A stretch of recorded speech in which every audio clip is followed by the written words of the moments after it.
bakit lahat na nangyayari yung mga yan, lagi lang tinuturo Pogo. May ready answer Pogo eh. Tinulong din namin kahapon, bakit mo Pogo lagi? Para bang it's a ready excuse. Pero kung mga pulis, military, involved at times, talagang nakakabahala dahil Kumusta okay lang dyan mga kababayan? Welcome back sa PH Update. Muli ho tayo nagbabalik sa panibagong reaction video. Team Suka, PDP Laban Straight. Hayun na nga, bago ho natin umpisahan ang ating talakayan, mag-intro ho muna tayo mga kababayan. PDP Laban Straight, PDP Laban Straight, PDP Laban Straight, PDP Laban. Tondo, pato, bongohin, lumata, matuleta, lambino, Rodriguez, Salvador, Kibuloy sa Senado.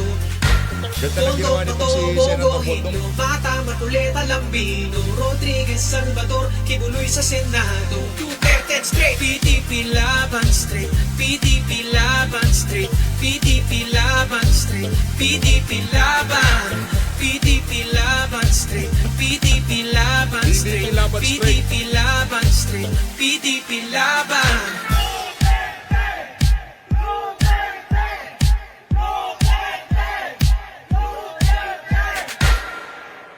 Hayon na nga mga kababayan, kung bago lang ho kayo sa PH Update, sa like at sa subscribe, masaya na ho tayo dyan sa mga gusto sumali sa ating community. Yung join button nandyan lang sa baba. Pagkatapos ho, pag-i-endorso nitong si Senator Robin Padilla dito kay Senator Amy Marcos, bigla hong lumabas itong larawan na to sa FB page nitong si Direk Daryl Yap, na kung saan kasama ho nila itong si Vice President Sara Duterte. Pero bago ho yan mga kababayan, nagpaliwanag ho itong campaign manager ng PDP Laban, itong Senator Robin Padilla. Kasi doon sa uling video ho natin, nagtatanong ho tayo sa anong kapasidad niya ini-endorso itong si Senator Amy Marcos. Di ho natin binanatan, wala ho tayo sinabing kung ano-ano doon sa video natin na yun. Tayo ay nagtatanong dahil tayo ay nalilito. Di ho natin alam kasi artista. Di natin alam baka in-endorso niya bilang artista siya o bilang kasama niya dyan sa Senado. Kaya hindi ho malinaw. Kaya yan na nga ho ba sinasabi natin. Huwag ho tayong bira ng bira. Huwag ho muna natin banatan itong si Senator Robin Padilla. Eto, nagpaliwanag na ho itong si Senator Robin. Mga kababayan at kapanalig. Wala pong kinalaman ang PDP Laban sa aking personal na pag-endorso sa aking pinunong higit sa mapayapang revolusyon, Senator Gringo 31, At sa aking manang Senator Amy 39. Ito po ay pasariling desisyon ko. Ito po ay walang kinalaman sa Duterte. Maliwanag pa ho yan sa sikat ng araw. Pero yung Senator Gringo 31, gusto ho natin yon. Doon, Senator Robin Padilla, tayong dalawa ay magkakasundo. Palakpakan natin si Senator Robin doon. Pero doon sa Senator Amy 39, ekis ho sa atin yan. Maliwanag na ekis yung Senator Amy Marcos sa atin.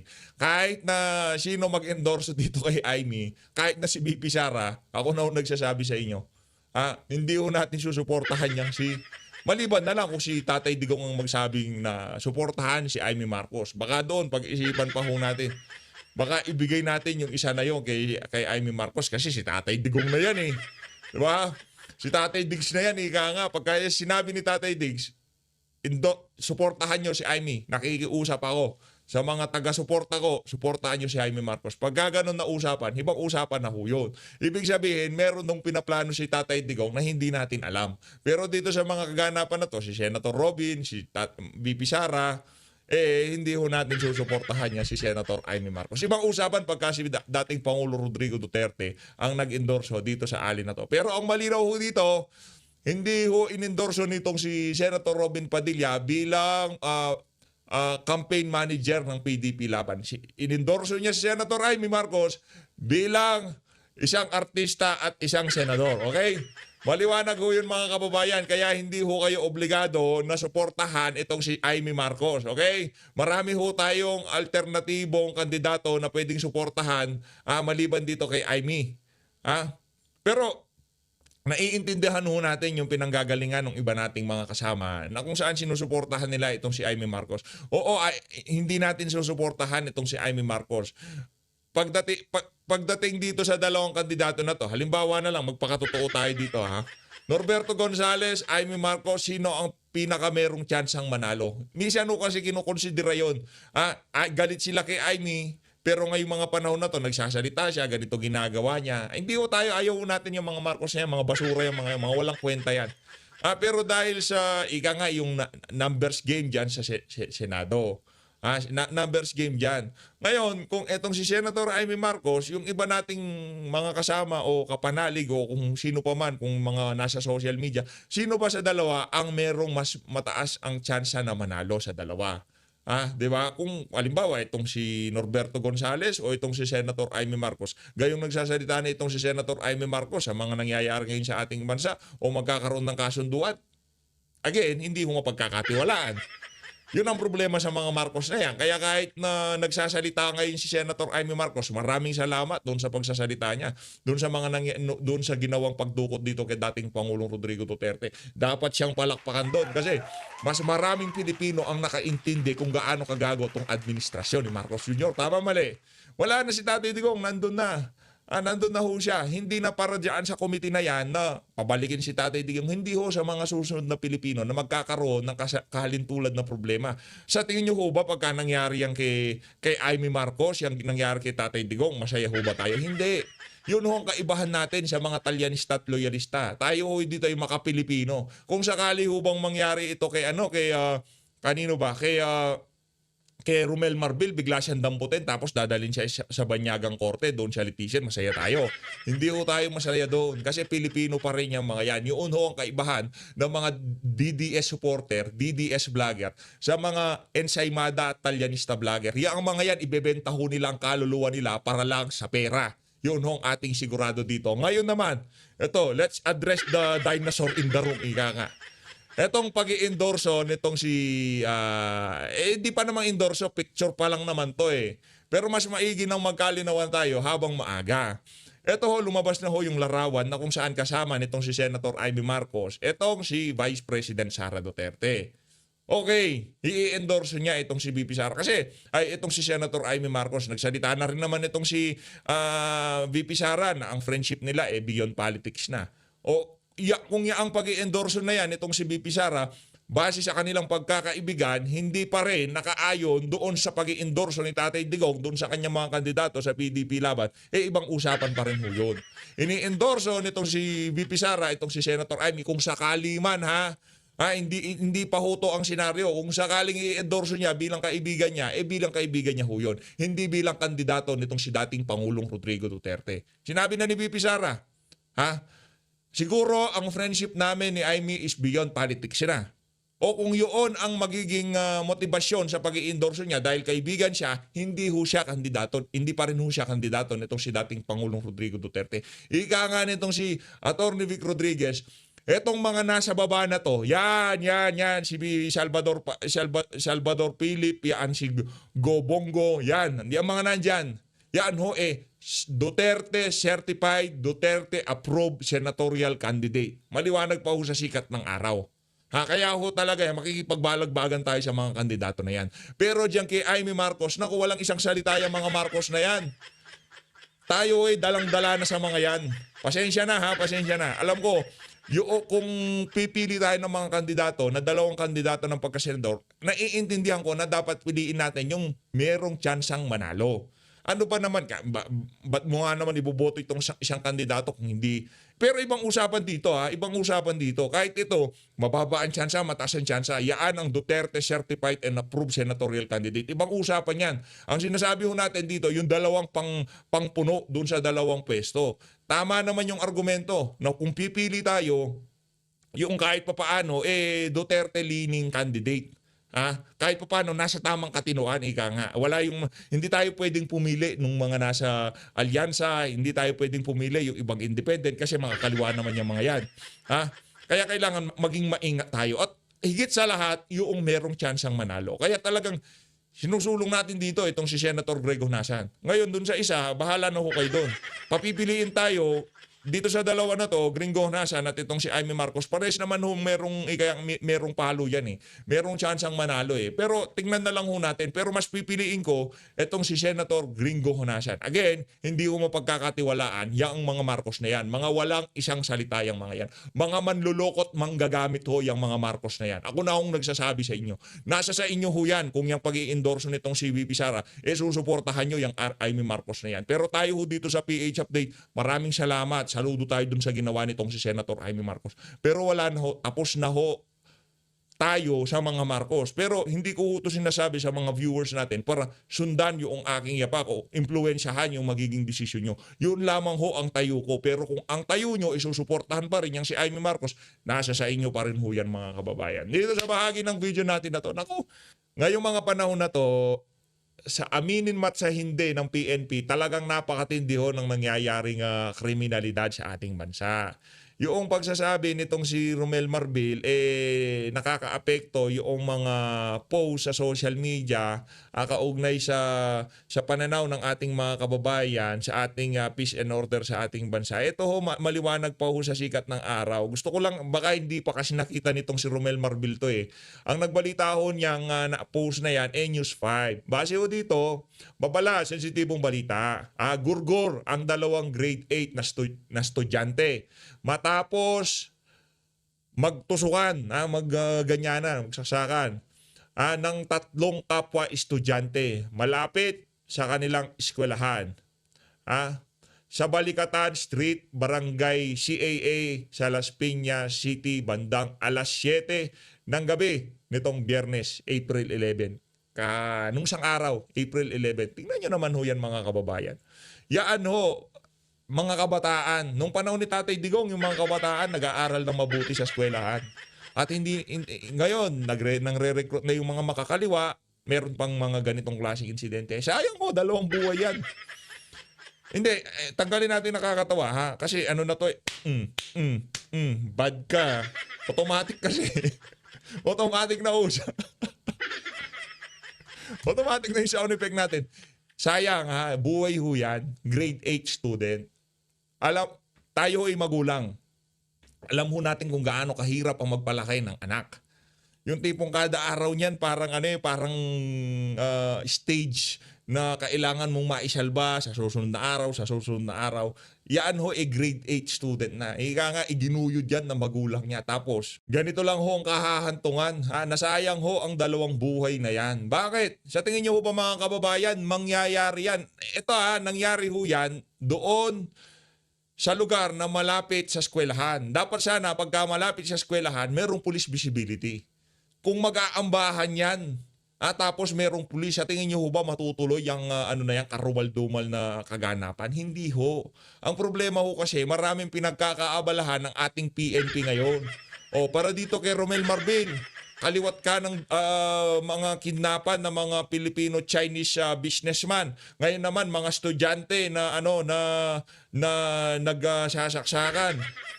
So ano yan? Guni-guni na naman namin. Nananaginip lang kami. Safe pa rin sa Pilipinas. Pakinggan nyo ho itong sasabihin nitong si Romel Marbil dito sa video na to. So after we complete the investigation, at pinapangako po ng ating secretary it's a shared information we're sharing right now. Dati pagka-kidnapping sa always the Philippine National Police with the guidance of the President to SOJ, magtutulungan po kami. We'll be sharing information. Ano yun muna kasi Marbil, ang gawin nyo ho, yung sinabi nyo na nagpapahaba lang ng oras ang mga ng mga kriminal na yan, yung mga gumagamit ng kung ano-ano, bawiin nyo na ho yung sinabi nyo na yun.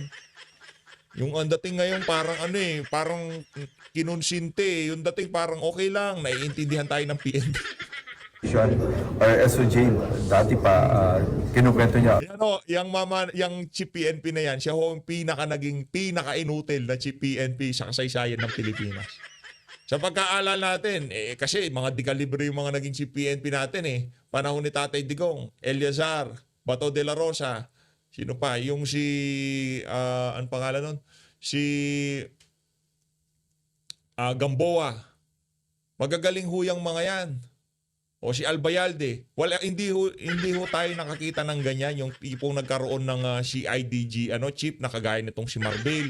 Akala mo talagang pagka nagsalita siya sa social media, yung tipong, di ba, yung parang yung batas yung nasa kamay niya yung batas eh. Hindi pa ang dating, parang hindi niya pinapatupad ang batas, parang siya ang batas. Ganun ho yung nangyayari ngayong mga panahon na to. At meron ho silang kanya-kanyang misyon. At yung misyon na yun, hindi yung para sa ikabubuti ng ating mga kababayan. Ang misyon ho nila ay para sa ikatutuwa na tong administrasyon ni Marcos Jr. Yun ang nangyayari kasi kung ang misyon nila ay para sa kapayapaan, na magkaroon ng safety bansa, hindi ho tayo nakakakita ng mga ganitong klaseng kaganapan. Hindi ho tayo makakarinig ng mayat maya merong Filipino-Chinese businessman na dinudukot, magbabayad ng $100 million, tapos magugurgur pa rin yung dinukot. Di ba? Wala ho tayong maririnig na ganyan. Kaya kahit sabihin pa ni Romel Marbil ngayon na hindi totoo yan. Ginagawa namin ng lahat para maging safe ang Pilipinas. Loko-loko. Maging safe ang Pilipinas. Halos every other day, meron tayong nakikita sa social media na nag-aambahan sa kalsada. Merong ganitong kaganapan. Yung mga mayayaman, dinudukot. Buti na lang ho, hindi tayo mayaman. Diba? Wala silang pakialam sa atin. Okay lang yan, hindi mayaman, hindi Chinese businessman. Yung para sa mga kababayan nating Chinese businessman, Filipino-Chinese businessman, mag-ingat-ingat to kayo mga panahon na to. Habang papalapit ng eleksyon, mas padelikado yung mga mayayaman na yan. Kasi marami hong goons dyan na nangangailangan ng pondo sa kanilang mga kampanya. Mag-ingat ho kayo. Election season. Ito ba mga Ubus na ho ang pera. Di ba? Naghahanap sila ng panibagong mapagkukuhanan. Baka hindi nyo binigyan itong mga politiko na to noong nanghihingi sila sa inyo ng campaign fund. Kaya ngayon, yan sinapit nyo. Wala tayong pinambibintangan dito kasi marami hong anggulo ito. Pwedeng kalaban sa business, pwedeng kailangan lang ng campaign fund. Wala ko tayong politikong pinatutungkulan dito, pero sigurado natin ngayong mga panahon na to, maraming siraulong kandidato. practical suspect? Kasi pare-pare yung crime nakikita namin. So, mas malaki to and mas madali masolve po yung problema po natin. And we will stop to this. Yun po lang. Matagal lang kasi gusto namin makuha yung mastermind We can arrest the Gusto daw makuha mastermind. Hindi nyo makukuha mastermind yan, Brad. Yung fall guy, oo, pwede. Yung fall mastermind, pwede. Pero yung totoong mastermind, hindi makukuha. Sa napakalaking intelligence o confidential fund ng ahensya na yan, ng PNP, ng presidente. Naku, saan napunta yung bilyong confidential and intelligence fund? Hindi nyo pa rin nakita. Anak ng toko, Posible naman o yun. Si Bibi Sara, pinupunan nyo kung saan dinadala confidential fund. Yan, nasaan ang confidential and intelligence fund ng presidente? Bakit hindi niya paganahin yung pera na yan para makita mastermind? Kaso hindi nga makikita yan kasi, alam nyo. people right now, but we cannot get the mastermind. We want the mastermind. General Prangkahan, are there police involved? No, wala. As of now, wala kami nakikita. Walang police involved dyan. Naniniwala ba kayo na mayroong police involved dyan? Ano ba trip ng mga pulis ngayon? Ang trip ng pulis magukay, kagaya dyan sa KOJC. Ang trip ng pulis magpadala ng Pilipino dyan sa Banyagang Korte. Kidnapping? Ewan ko lang. Pero base sa track record ng administrasyon na to, sa pamumuno ng Romel Marbil, hindi trip ng pulis yan. Diba? Pero sigurado tayo, aware ang PNP. Alam ng... ang laki ng pera nyo. Ang laki ng yung intelligence network ng PNP. Napakalawak ko niyan. Diba? Diyan sa lugar na yan, diyan sa lugar na pinangyarihan. Maano yan, mababacktrack yan yung pinanggalingan ng sasakyan. Malalaman nila kung sinong huling sumakay. Sigurado ho tayo doon. Kung lahat ng dinaanan yan, Di ba lahat ng dinaanan niyan, lahat ng sinakay niyan, nung huling nakita yan, sinong bumaba dyan, ayaw sa gusto sa napakaraming CCTV kayo, mahahagip at mahagip yan. Siguro alam na nila, hindi pa nila linalabas, baka mapanis yung investigasyon. Naiintindihan ho natin, pero para sabihin na talagang gusto mo nang mapinpoint ang mastermind o kung sino pa yan, alam nila yan. Ang pulis. Foreign national, Ay, na kidnapping. Ang problema dito, wala ng pogo. Kanino pa natin ituturo yan? Kasi kung pogo yan, o kasalanan ni Duterte dahil sa pogo o mga Chinese national. Yan, sisihin nyo si Duterte dyan sa nangyayari na yan. Wala na rin si Tatay Digong. Diba? O. how do you say it now? Involved? Foreign national. Foreign Foreign. national, May, hired to do it. we will just finish the investigation. O, hayaan nyo muna. Hayaan nyo muna tapusin nila yung investigasyon. Hanap pa tayo ng tingnan natin. Baka baka ako ito hula ko dito sa mga kaganapan na to. Malamang sa malamang para makapaghugas kamay, yung mga dapat maghugas kamay. Kumbaga yung naging parang merong atraso, kababayan niyang Pilipino, Chinese ganito, tapos dinukot siya ganito ganyan. Baka ganun ang maging niyan. Maging kahahantungan ng mga kaso na yan. Yung walang involved na iba, parang away talaga to. Depende na lang sa anggulong ipalalabas ng PNP. Tayo, hindi natin alam kung ano na magiging labas yan. Pero base dito sa track record ng administrasyon na to, kadalasan, ganun hong kanahahantungan.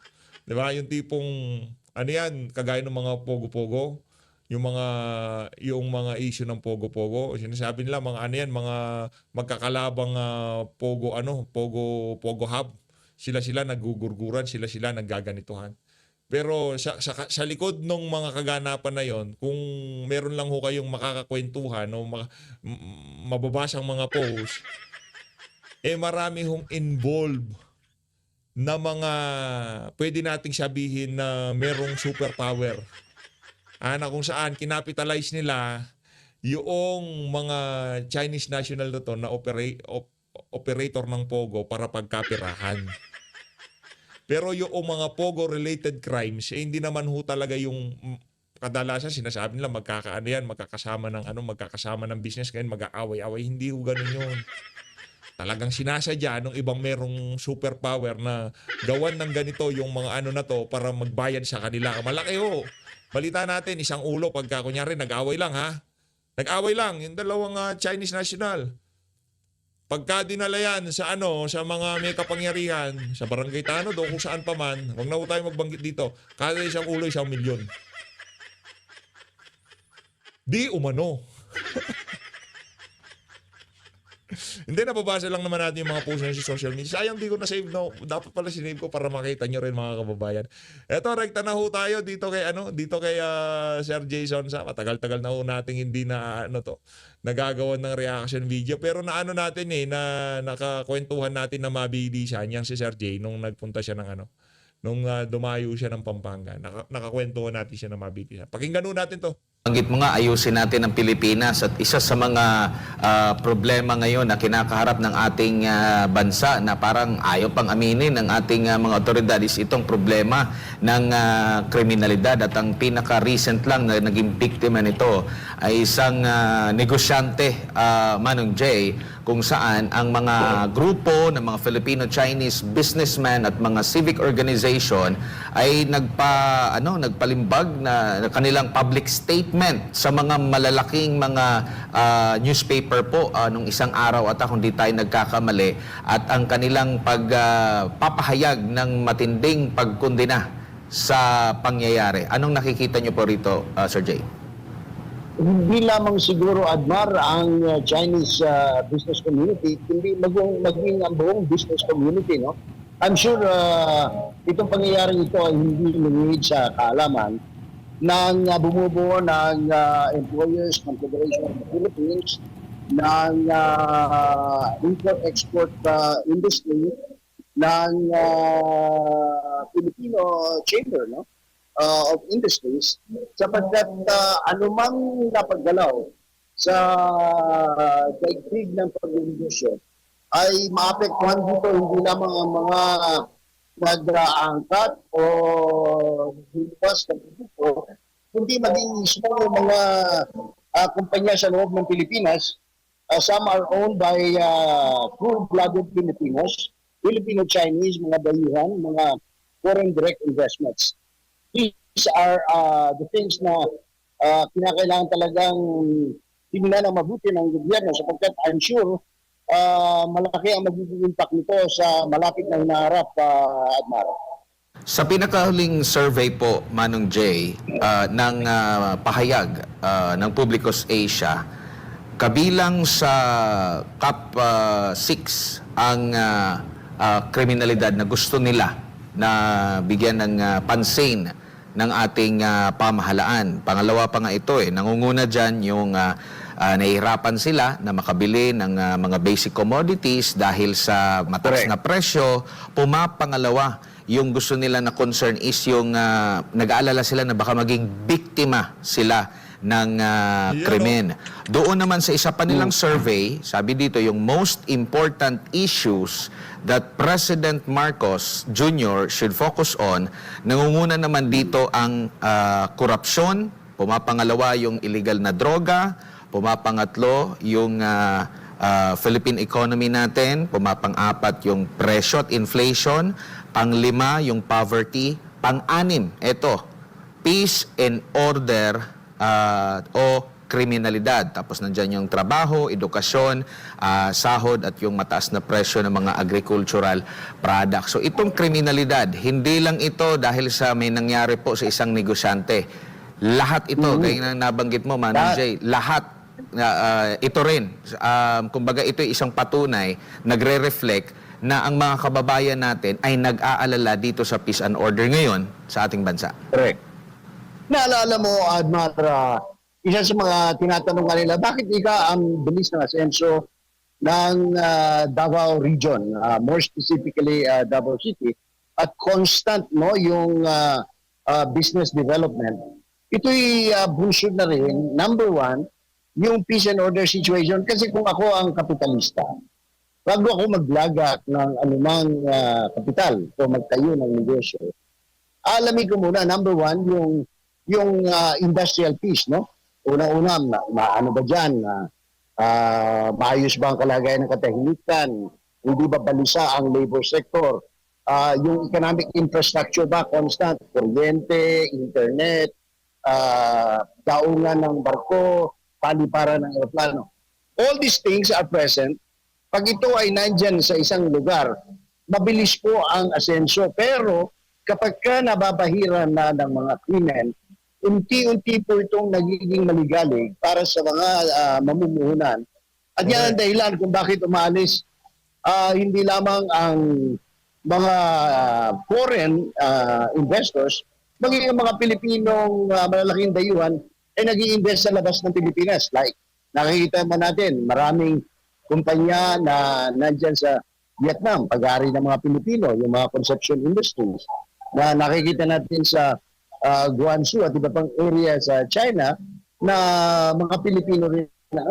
Kasi nga, tinitingnan ng maigi yan. Dahil kapareho nito,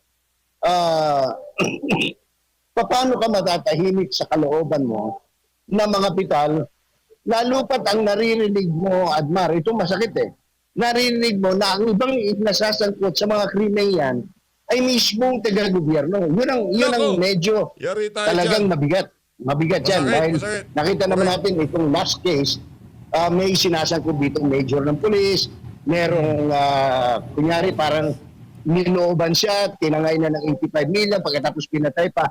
Medyo hindi ito ordinaryong pangyayari na dapat ipagkibit balikat ng mga namumuno sa ating bansa, Admar. Opo, pero ang masaklap nito, Manong Jay, imbis na makinig ang otoridad sa hinaing ng taong bayan. Kasi ang pamamaraan ngayon ng taong bayan para makapagpahayag ng kanilang mga saloobin, andyan po sa social media. Pero dinadownplay Correct, pa nila. Ibabangga pa nila sa kanilang sarili umanong pag-aaral na bumaba yung crime rate. Ganito, hindi yan totoo. Fake news yan. Yung mga kumakalat ngayon sa social media na nakikita natin, humihit-hit ng ipinagbabawal na gamot. Grabe yung krimen. Yung mga pag nasa traffic, yung mga bata, basta-basta na lang bubuksan yung mga sasakyan, nanakawan, yung Correct. hindi bibigay, Ingat, sasaksakin. At maraming present yan sa social media, mga CCTV footages, pagnanakaw, dilat na dilat yung araw, gumagawa ng kriminalidad. Pero, imbis na makinig, dahil ang taong bayan yung kanilang siniserbisyohan, parang makikipagdebate pa, Manong Jed, sasabihin, hindi yan totoo, ito yung totoo, bumaba yung kriminalidad. At ang dagdag sa klapan nito, mismo pa yung mga otoridad ang nagiging lawbreaker, nagiging abusado pa. No, nakita na natin 'yan sa ginawa nila doon sa KOJC. Biruin mo, 5,000 ang kanilang i-deploy doon para hulihin ng isang tao. Gumawa sila ng kaliwat kanang mga pang-aabuso, pero sa ibang mga meron ding warrant of arrest. Abay, wala silang kagaya nito na pagde-deploy at paghahanap. Nakita man naman natin yung mga pangyayari ngayon sa ating bansa, Manang Jay. Precisely, Admar, hindi ito panahon na kinakailangan magpapogi ang gobyerno. Tapos na tayo riyan. 3 years na natin narinig yan, papagandang lalaki, na kesyo maganda ang tinatakbo ng ating bansa. We have to face reality. Otherwise, ako nga, ang definition ko nga ngayon dito, Admar, anong tawag nito, pag tayo namuhay sa kasinungalingan, mamamatay tayo bilang isang bansa. Because we cannot forever live in lies. Government will certainly fail. Pag hindi ka na nakinig, because ano bang number one feedback mechanism mo bilang leader ng bansa? Ang media. In this particular case, nagbago na po ang takbo ng panahon. Hindi na po ngayon ang media na traditional radyo, telebisyon, dyaryo, ang pinagkukunan ng impormasyon ng tao. As a matter of fact, sa Pilipinas, ang pinagkukunan ng impormasyon pagdating sa news and current affairs, hindi na po ang radyo, telebisyon at dyaryo. Ang pinagkukunan po social media, the new media. At pag hindi natin tinanggap ang katotohanan, at palagi na lang natin sinasabi, fake news yan, magigising isang araw, kung hindi pa nagigising ang ating gobyerno, na wala na siyang mamamayan na nakikinig sa kanya. Dahil, anong tawag nito and I'm glad na pagamat sinasabi ni Speaker Romualdez na the streets are safer, sabi ni Marvin, the crime rate is down to a bare minimum, pero iba ang sinasabi ng international research ng Manila, Quezon City ay pangalawa at pangatlo sa pinakamatinding krimen na nagaganap sa buong Asia. No, hindi natin pwede pagsinungalingin dahil ang marami pong tinatawag nilang pananaliksik, pag-aaral, paglilimi, pagsusuri na ginagawa ng the entire governance and business community. Pag ang business community nagsabi, Opo. kami naniligalig, anong sabi ni Teresita Angsi? O sabi niya, 12. Dito lamang ilang linggo pa lamang, 12 kidnap for ransom. 10 yan mga singkit, ang 2 ay iba pang dayuhan. Hindi na ho biro yan. Pag hindi pa nakikinig Kasi sila nakakalusot nakaisa kami dito, $100 million. Di ba? 80 million pesos, tapos ginurgur pa. Nakakalusot sila Ika nga, paldong-paldo sila. Busy yung busy PNP sa kakahabol kay Tatay Digong, di ba? Nakita niyo naman kung busy yung PNP kung paano pasayahin itong si Marcos Jr. Busy ang PNP na kung saan yung pag-overtime ng mga bangag okay lang sa kanila. Di ba? Okay lang Ano yan economic issue yan nagpapahaba nga naman ng oras, di ba? Overtime. Yun ang pananaw nila sa kriminalidad sa ating bansa. Kaya lalakas ng loob ngayon. Sa tingin niyo ba matatapos na itong mga na yan, yung mga kidnapan na yan? Hindi pa matatapos yan. Nag-uumpisa pa lang yung mga na yan, yung mga masasamang loob na yan. Ngayon, dito sa ginagawa ng nagpa-presko ng DOJ at ang nitong si Romel Marbil nung nakalipas na araw, nung Biyernes o ata yun, o Webes, nagpa-presko no sila. Yung bang presko na yun, merong bigat para dito sa mga, mga kriminal na to. Ang problema ho kasi dito, yung mga ibang kabaro ho ninyo, sa aminin nyo sa hindi, kagaya ng sinabi nitong si Sir Jason nadadawit dito sa mga ganitong klaseng insidente. Hindi na ho bago yan. Yung nandudukot yung mga mismong pulis. Nangyari na rin ho yan nung panahon ni Panot. O hindi, magpakatotoo tayo dito, nangyari na rin ho nung panahon ni Tatay Digong. O kaso, dahil merong solidong, nung pagpasok ni Tatay Digong, nung nangyari yan yung tipong akala nila nagbibiro itong si Tatay Diggs. Ano ginawa niya? Lahat ng mga ninja cops, lahat ng mga eskalawag, pinatawag niya sa Malacanang. Ngayon, ano nang nangyari sa mga eskalawag at ninja cops? Wala. Kumbaga, hari nila, sarili nila, wala ko silang pakialam kung anong gawin nila, kung anong kabalbalang gawin nila, wala akong kumukontra sa kanila.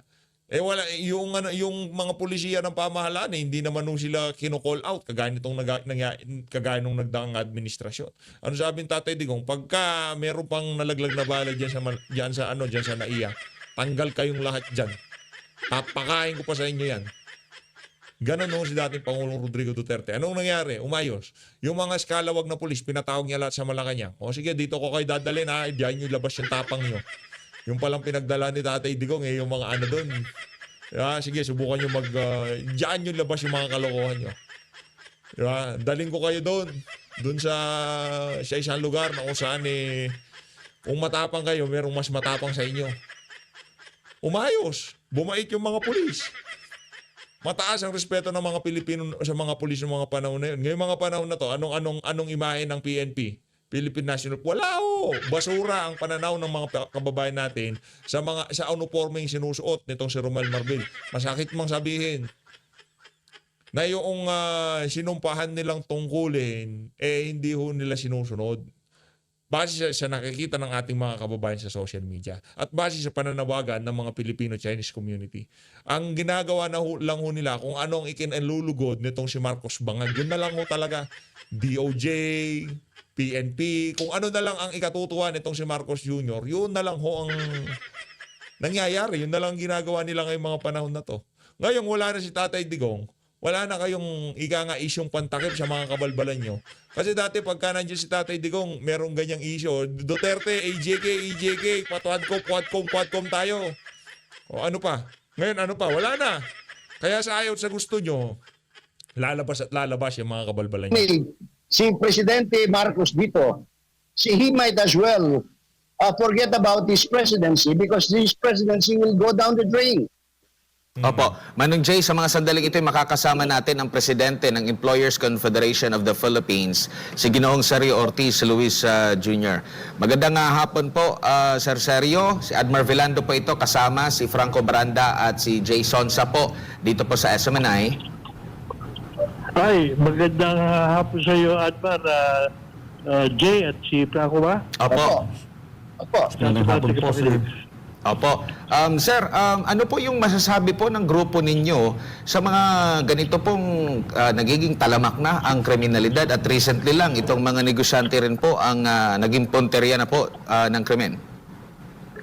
Alam mo, nung isang kahapon, doon isang gabi pa hanggang kahapon, naglabasan yung ano namin, yung statement ng Chinese Federation tsaka yung iba-ibang Chinese Association.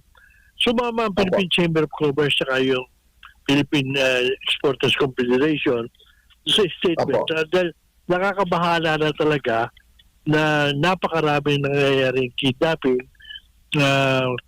as of that day, parang 10 o 11 yata, and the other day yata meron na naman nangyari isang hapon ba o the other day, ano? So, medyo nababahala na talaga kami. At nag-meeting kahapon kami, inimbita kami ni Secretary sa dialogue, kasama rin si Chief Barbil ng Chief PNP Chief, tsaka yung tsaka chief ng NBI na si napag-usapan niya yan. Mabuti naman, in-explain naman sa atin ni Secretary tsaka nung dalawang niya, PNP tsaka yung NBI. ginawa nilang steps. Medyo na-assuage naman ang konti namin. Pero marami rin question dahil unang-una sa pag-usapan namin bago kami nag-briefing, parang wala naniniwala rin sa mga proclamation ng PNP na crime is going down, no? Yes. Medyo duda kami dahil na-analyze natin saan ba nanggagaling yung data na yun, no? Technically, nanggagaling sa ibaba yun, kung nagpapapogi yung mga nagpapadala rin sa region, sa mga LGUs, kasanitize na yun, dadating pa rin sa main office, ilalabas sila, isasanitize pa uli, yun ang problema. So, very very different yung sinasabi nila doon sa what is in the ground, yung nararamdaman ng mga tao. Kaya kami talagang medyo na satisfied naman kami sa meeting na let's wait and see. Totoo yung sinasabi lang the way they will try to address this. Yes, Manong Jay. Yeah. Mr. Ortiz, Mang Seryo, kumusta na po? Mabuti. Wala naman hindi pa naman umaabot yung pagkabahala ninyo doon sa puntong you need to get bodyguards o yung mga anak ninyo o anak ng mga negosyante ay kinakailangan assisted pagpasok hanggang sa paglabas ng mga eskwelahan. Wala pa naman doon sa puntong yun. O Hindi naman. iniisip na rin po. Hindi ko lang alam dahil alam mo no, dito sa Chinese community, masikreto yung mga yan, no? At alam mo, maaaring meron na, ano? Pero kaya nga yung importante yung meeting namin kahapon para naman makita nila na ma-assuage naman yung fear na Yes. ito hindi ina-address. Mukha naman talagang seryoso sa secretary na i-address ito. Buti naman po. Pasensya na kayo at naabala namin yung weekend niyo pero alam naman namin kasi pagka naapektuhan na ang negosyo, buong bansa, kumbaga sakit sa kalingkingan, dama ng buong katawan yan, Mr. Luis. Oo, alam mo, dito sa atin, sa investment, tsaka sa tourism, tsaka sa trade, kulela tayo dito sa ASEAN. In spite of the effort that the government is doing. Ala tayo nadagdagan pa nung huling-huling, nung una kasi sinasabi, red tape. Tapos yung irregularity ng mga policy. Tapos yung recently, nadagdagan yung yung corruption na pinag-uusapan sa buong mundo. Yung sa budgeting, yung whatever. Bad enough, nadagdagan pa dito kayong mga kidnapping, yung sa crime. So, talagang, wala hanggang hindi natin naayos wala tayong inaasa sa investment kahit ano pa gawin natin.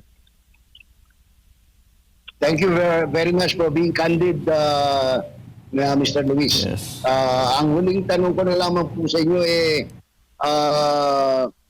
dito po sa pangyayari ito, you think yung mga nakalinya na dapat ng mga foreign direct investment, yung talagang pagtatayo ng kumpanya, maaantala muna until such time na makitang stable na naman ang condition on all the economic fundamentals plus the peace and order situation. Totoo yun. Dadagdag pa kayo political instability dahil dito sa Asia tayo mukhang tinitignan na mukhang unstable ngayon dahil geopolitics among others. Opo.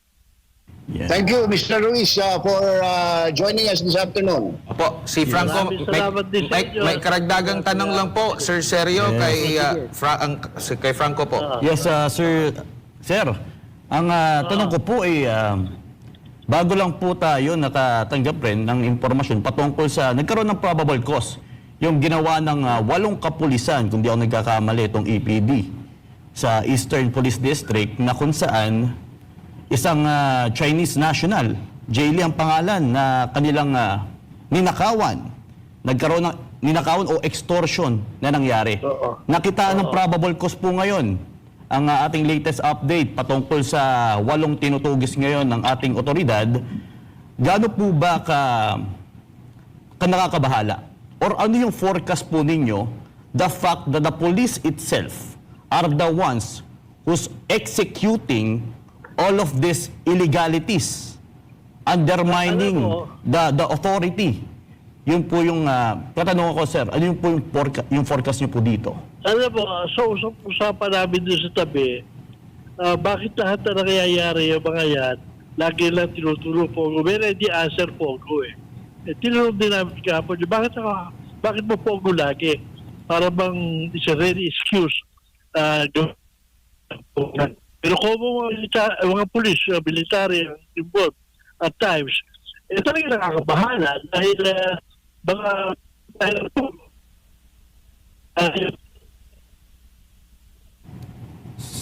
Ginoong Sergio, medyo nawawala po ang inyong signal.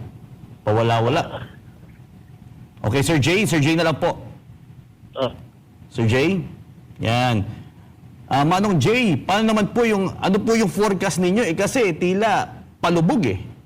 Wala po tayong, though nagbibigay nga po ng malinaw na pahayag ng Philippine National Police sa pagbaba ng kriminalidad, pero sunod-sunod naman yung nakikita ng mga tao, tapos ngayon pa, nadagdagan pa kung saan ang mga involved na naman ay ating kapulisan. Tapos ganito Alam pa. mo, Yes, Sir Jay.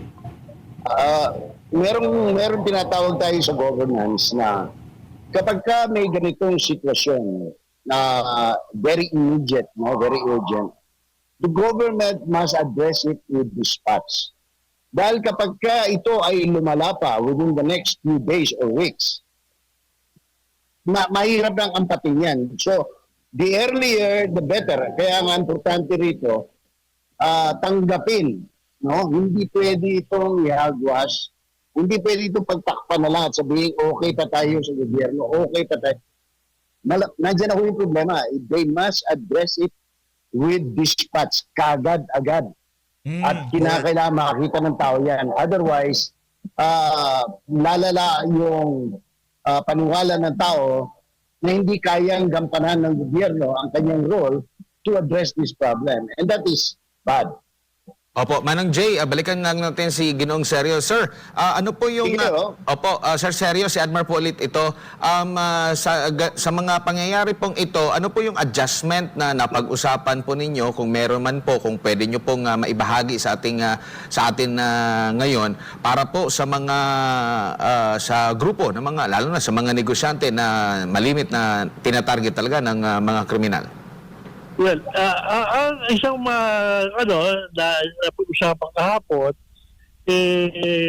yung speedy trial, So, si Secretary, pakikipag-usap siya sa naging na special,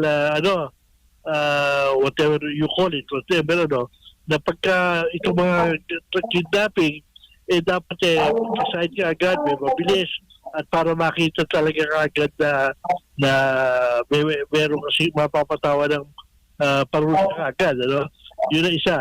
Tapos siyempre, yung kumisan sa kidnapping, yun din yung mga pamilya, kung walang tiwala, ayaw magbukas ng informasyon doon sa mga kapulisan natin, So yun ang hinihingi naman ng tulong ni Secretary ng NBI at ng PNP kung pwede yung makipagtulungan, So hindi darating yun hanggang hindi nababawi yung tiwala, At nakakabahala pagka-involve talaga mga elemento sa kapulisan o sa military dahil iba yung nag-uusap tayo, hinahabol yung mga kidnappers. Pero yung pala hindi mo alam yung pala mga kausap mo, sila yun. Kaya hindi mo maalis din matakot din yung mga Chinese community natin. Opo, Ginoong Sergio, maraming salamat po sa inyong oras at panahon ngayong hapon po, Sa ulitin po, ingat po kayo. Maraming salamat sa inyo, Admar. Ayun na nga mga kababayan, lagi na nga naman kasing Pogo, mayat maya Pogo. Wala na bang ibang excuse itong admin? Kaya pala hindi nila binanggit yung Pogo nung nagpa-press con sila, no? Kasama ng PNP at itong si Boying Remulla. So always maraming salamat to sa pag-support sa Page Update. Mag-ingat po kayong lahat.